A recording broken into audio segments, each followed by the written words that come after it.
Kisah Rasul pasal 1 ayat yang ke-11. Dan berkatalah kepada mereka, "Hei orang Galilea, mengapa kamu berdiri melihat ke langit? Yesus yang terangkat ke surga meninggalkan kamu dan akan datang kembali dengan cara yang sama seperti kamu melihat dia naik ke surga."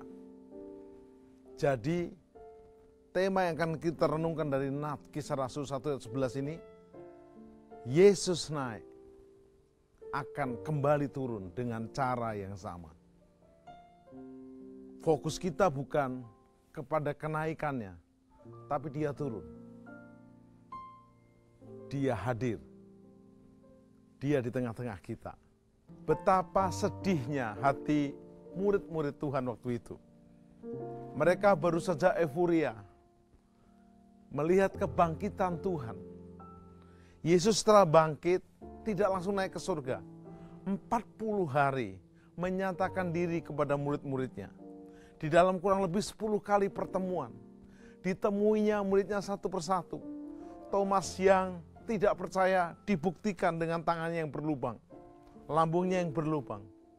Petrus yang sudah menyangka juga ditemui pribadi, bahkan dipulihkan hubungannya.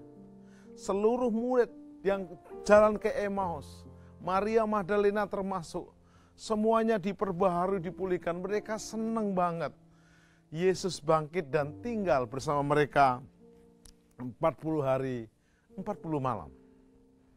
Tetapi dengar, Yesus berkata, "Terlebih baik aku naik ke surga, supaya aku yang naik ini juga akan turun." Tentu kita agak bingung bahasanya Yesus.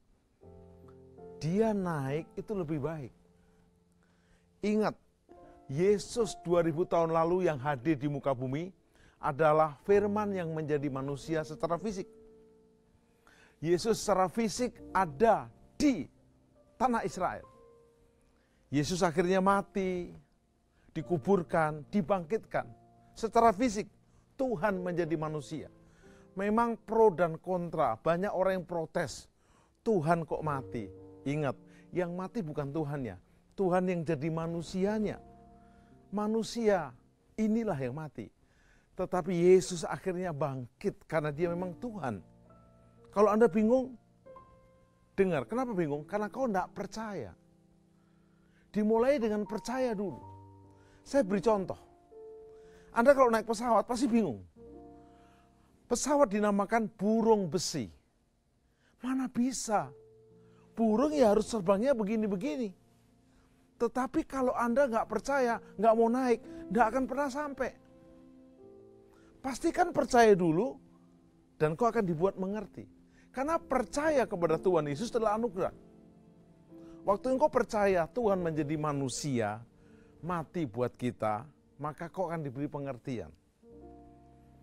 Pada suatu saat di Eropa, di musim yang lalu, ada suami istri dan punya anak, mereka rukun dan bahagia.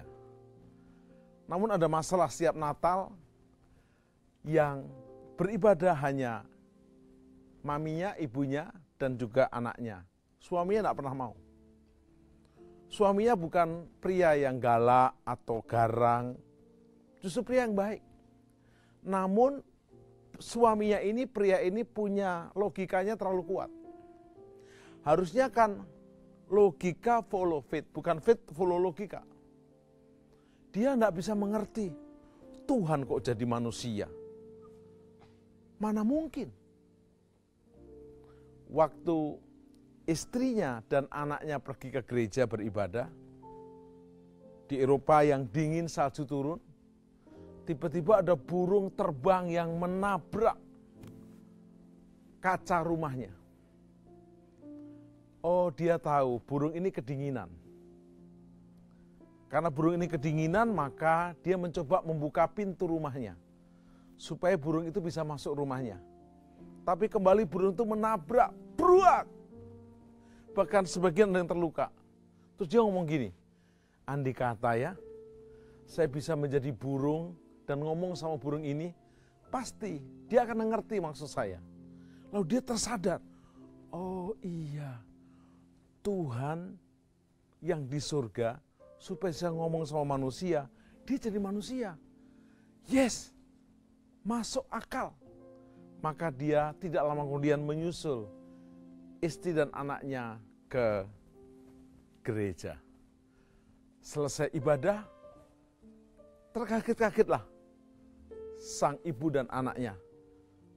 Suaminya menyusul, papanya datang. Dan mereka akhirnya percaya kepada Yesus, Tuhan yang turun ke dunia menjadi juru selamat manusia.